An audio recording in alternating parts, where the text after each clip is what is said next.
당시에 황중의 일병이 엄청난 공을 세워서 모두가 깜짝 놀랄 만한 아주 획기적인 포상을 받았는데요.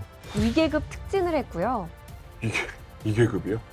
6개월의 보상 휴가를 받고 그래서 헬기 타고 고향 영천으로 갔습니다. 또 카프레이드 하고 고향 동네로 와서 또 주민들 환영을 받고 이렇게 했습니다. 와, 입대한 지 얼마 안 된 군인이잖아요. 어떻게 저렇게... 안녕하세요. 스토리텔러 병장 옹성우입니다. 그날 군대 이야기에 오신 것을 환영합니다.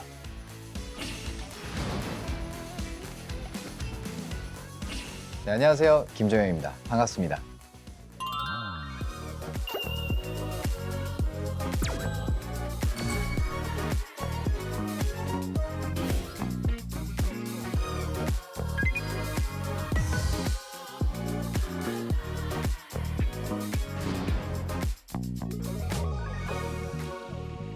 안녕하세요. 스토리텔러 이혜성입니다. 그날 군대 이야기 오신 것을 환영합니다. 네, 안녕하세요. 배우 남태호입니다. 네, 반갑습니다. 죄송하면 군생활 끝나냐고. 아씨, 꽉 좀 잡아줘. 총성 1분 뒤 휴식 중 이상무.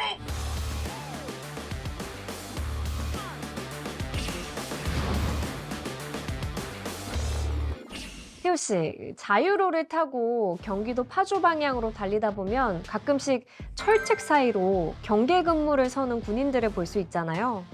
그쵸. 그 파주에도 군부대가 있으니까. 네, 이곳에 자리 잡은 부대는 한강을 지키는 육군 구사단 29여단 한강대대입니다. 이 한강대대가 맡은 경계 지역이 상당히 넓은데요. 남쪽에서 북쪽까지 10km 정도 되는데 걸어서 가면 왕복 3시간이나 걸린다고 합니다. 책임 지역이 굉장히 넓네요. 네. 저희 한강대대는 6.25 전쟁, 베트남 전쟁에서 다수의 승리 경험을 갖고 있는 백마부대, 구사단의 최전방 경계부대입니다. 한강을 통해 침투하는 적을 차단 및 경멸하기 위하여 한강을 경계하는 강한 경계작전 전단부대입니다. 구사단 29여단에는 아주 특별한 건물이 있는데요. 바로 황중의 소초와 김범규 초소입니다. 이게 그 누군가의 이름을 딴 거죠? 맞아요. 이 개인의 이름을 딴 소초나 초소는 제가 처음 듣는 것 같은데? 개인의 이름을 딴 소초나 초소는 굉장히 드문 경우 아닌가요? 맞습니다. 아주 특별한 경우라고 보시면 됩니다. 굉장히 특별한 경우라고 보시면 되는데요. 당시 구사단 29연대에서 복무했던 군인들의 이름입니다. 1980년 3월 23일에 두 군인이 아주 큰 공을 세웠거든요. 후배들이 선배들의 공적을 기억하고 계승하기를 바라는 마음에서 두 군인의 이름을 부대 건물에 붙인 거죠. 엄청 큰 공을 세우셨나 봐요. 맞습니다. 엄청난 공을 세워서 무려 2계급 특진을 했고요. 이게 급이요? 또 모두가 깜짝 놀랄 만한 아주 획기적인 포상을 받았는데요. 어떤 포상을 받았는지는 영상으로 보여드릴게요.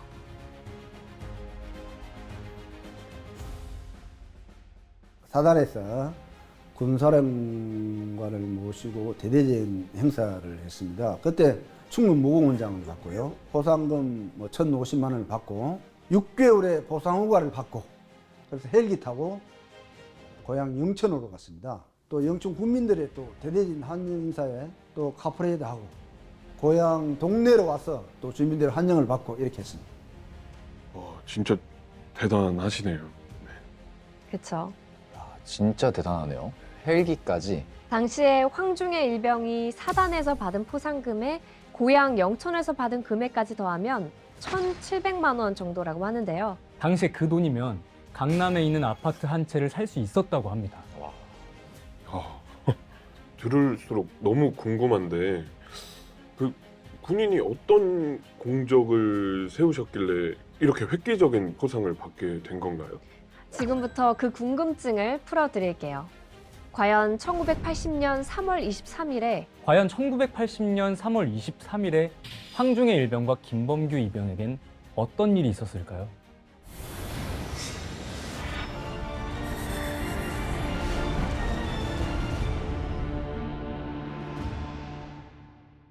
1980년 3월 23일, 이날은 일요일이었는데요.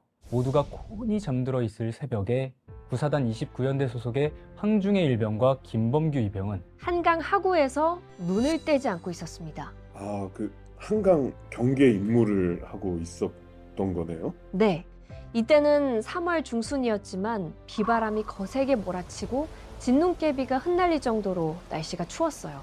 한겨울 복장을 입고 근무를 설 정도로요. 참 장병분들이 이 추운 날에도 더운 날에도 이 국민들을 지켜주시느라고 진짜 고생 많이 하시는 것 같아요. 병장님을 비롯해서 국군 장병들에게 늘 감사한 마음을 가지고 있습니다.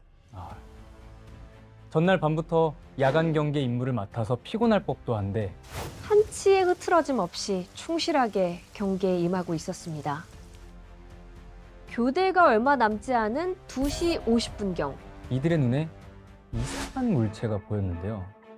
이 정체를 알 수 없는 괴물체가 점점 다가오고 있었습니다.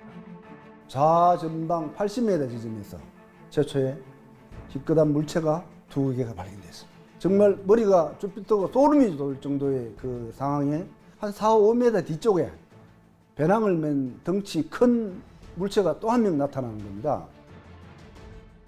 괴물체의 정체는 놀랍게도 무장공비였습니다. 흐리고 진눈깨비까지 내리는 악천후를 틈타서 침투를 시도한 거죠. 소름 돋는데요. 새벽 2시 50분 초소에서 약 100m 떨어진 물속에서 3명의 무장공비가 나타났습니다. 만약에 종현 씨가 경계 임무를 맡은 곳에 만약에 태호 씨가 경계 임무를 맡은 곳에 불과 몇 미터 앞에 무장한 공비들이 나타난다면 어떻게 했을 것 같아요? 저라면 너무 놀라서 몸이 굳었을 것 같다는 생각이 듭니다. 이게 말은 쉬운데 좀 아무것도 못할 것 같아요. 저희 초소로 이렇게 가까이 오더라고요. 그 거리가 한 28m 정도 됩니다. 가까이 접근했을 때 김범규 보고 야 소초로 연락하러 가라. 3시 15분경엔 무장 공비들이 초소 직전방 27m 거리까지 다가왔는데요. 황중의 일병은 결단을 내립니다. 소총의 놀이쇠를 당겼다가 놨는데 혼자서 이 무장공비 3명을 상대하려고 하셨던 건가요? 그럴 결심으로 놀이새를 천천히 당겼다가 놨는데 이게 무슨 일이죠? 장전이 안 되는 거예요. 네? 큰일 났다. 장전이 안 된다. 다시 한번 모르겠다 해가지고 따당 하니까 철끄덕 장전이 됩니다. 그래서 안전장치를 풀고 자동으로 놓고 황중의 일병은 침착하게 조준 사격을 가했습니다. 총에 맞은 공비 한 명이 쓰러졌고 나머지 2명은 도망갔습니다. 이때 김범규 이병과 소대 병력이 현장에 도착했습니다. 중대는 측방 차단 사격과 조명 지원을 지시했고 대대는 즉시 대대 전원을 경계 투입하고 5분 대기조와 수색 소대에도 출동 명령을 내렸습니다. 뭔가 안심이 되고 굉장히 든든하네요. 그렇죠. 중대장의 지휘하에 지원 사격이 진행되는 과정에서 박찬만 하사와 김원근 병장이 도주하던 공비 1명을 사살했습니다. 이때가 3시 26분이었고요. 3시 28분경에 남은 공비 1명이 아군의 기관총에 맞아 사살되면서 공비 소탕 작전이 마무리됐습니다. 야, 공비 3명을 전부 사살한 거죠? 네, 맞습니다. 최초로 공비를 발견한 시간부터 마지막 공비 소탕까지 걸린 시간은 불과 38분이었습니다. 30분 만에 이렇게. 구사단은 이 작전을 3.23 완전작전으로 명명하고 매년 기념하고 있습니다. 황중의 일병과 김범규 이병은 무장 공비가 코앞까지 다가왔는데도 의연하게 경계병의 책무를 다했고 결정적인 순간에는 과감한 전투 행동으로 적을 제압했습니다. 어떻게 이런 대처를 할 수 있었을까요? 그러게요. 이병과 일병이면 입대한 지 얼마 안 된 군인이잖아요. 근데 어떻게 저렇게 용감하게 대처할 수 있었을까 지금 생각해도 진짜 대단하신 것 같아요. 경계 교육에 대한 교육훈련을 항상 저희들이 받죠. 진병 교육 때 백마 1기로 이제 퇴소를 할 때도 여기는 전방지역에 여러분들은 언제든지 간첩을 한 마리 잡을 수 있다. 이렇게 경기교육 교관들이 항상 이야기를 했어요. 완전작전을 할 수 있었던 핵심은 충성과 용기, 필승의 신념이라는 생각이 들었습니다. 내 눈앞으로 적이 침투할 것이라는 사명감과 책임감을 갖고 주어진 임무에 대하여 충성을 다해 경계하고 있었고 필승의 신념을 갖고 용기 있게 과감하게 사격하였습니다. 저희 한강대대 전 장병은 오늘 당장이라도 우리 책임 지역에 적이 침투 및 도발할 수 있음을 항상 마음속에 새겨두고 저 또한 대대장으로서 신속 정확하고 과감하게 결심하고 판단하여 이곳에서 한강을 수호하겠습니다. 항중의 일병을 비롯한 구사단 장병들이 적은 반드시 우리 앞으로 온다는 교육훈련 내용을 늘 가슴에 새기고 긴장의 끈을 놓지 않았기 때문에 3.23 완전작전을 역사의 한 페이지에 남길 수 있었습니다. 개인 차원의 투철한 군인 정신, 부대 차원의 신속한 대응 조치, 성공적인 작전을 위한 상급 부대의 노력이 함께 어우러져 멋진 결과를 만들어낸 거죠. 군인으로서 무슨 일이 있어도 조국을 지키겠다는 강인한 의지가 있었기 때문에 가능했던 일인 것 같습니다. 맞습니다. 거기다가 여기가 뚫리면 대한민국이 뚫린다는 최전방 수호병으로서 사명감과 책임감까지 더해진 거죠. 2007년 10월에 국방일보에 게재된 시가 있는데요. 제목은 한강을 바라보며입니다. 한강 강한 경계 임무를 하는 부사단 장병의 마음이 잘 표현돼 있는데요. 저는 참 와닿더라고요. 종현 씨가 한번 읽어주실래요? 한강을 바라보며 차고 시린 창백함 견디며 접근하려는 철제갑 어둠 속에 내가 섰다. 질척거리는 강 가까이 모퉁이쯤에서 두려워하지도 물러서지도 않으며 수도권의 젖줄인 한강을 향해 내 눈에 활을 당기며 바라본다.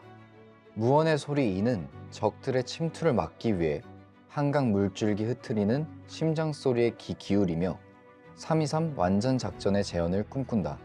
반복된 일상 새날로 여기며 과감히 총소리를 낼 수 있고 적의 심장을 뚫을 수 있다고 서리빨 같은 다짐으로 철책을 지키려 섰다. 철책은 곧 전장터.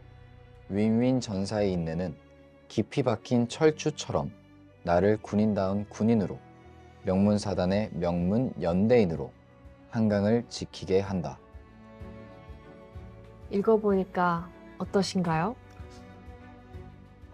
되게 제 자신을 반성하게 되네요. 네. 이 정도의 사명감을 가지고 있다는 게 정말 존경스럽습니다. 그 3.23 완전작전에 대한 시 같은 느낌이 드는데 그때의 재현을 다시 한번 보게 될 수 있는 약간 그리게 되는 그런 시인 것 같습니다. 그림이 그려지고 그때의 감정이 좀 이렇게 전달이 되죠. 그렇죠. 우리가 오늘도 편안한 밤을 보낼 수 있는 건 한반도의 허리를 붉게 비추고 있는 경계등 불빛 아래서 묵묵히 최선을 다해 임무를 수행 중인 부사단 29연대 한강대대 장병들이 있기 때문이 아닐까요? 맞습니다. 그 철통 같은 경계 태세로 이제 대한민국 국민을 지키는 경계병들을 비롯한 국군 장병들을 마음을 다해서 진심으로 응원하겠습니다. CCTV나 TOD 같은 장비들이 24시간 감시하고 있지만 저희들의 눈도 전방을 향해 24시간 향해 있습니다. 앞으로 끝까지 최선을 다해 경계작전에 임하겠습니다. 적은 반드시 내 앞으로 온다 라는 신념을 가지고 경계작전에 임하고 있습니다. 3.23 완전작전이 아닌 오늘 저로부터 새로운 완전작전의 기념비가 되도록 경계작전에 임하겠습니다. 제 왼쪽 팔에 붙어있는 이 최전방 경계부대 마크 보이십니까? 이 마크가 제 인생에 있어서 단 한 번뿐인 최고의 경험이자 자랑이라고 생각합니다. 지금도 그래왔지만 앞으로 이곳을 경계하는 동안 단 한 명도 제 앞으로 들어올 수 없다는 것을 보여드리겠습니다. 한강대대 화이팅!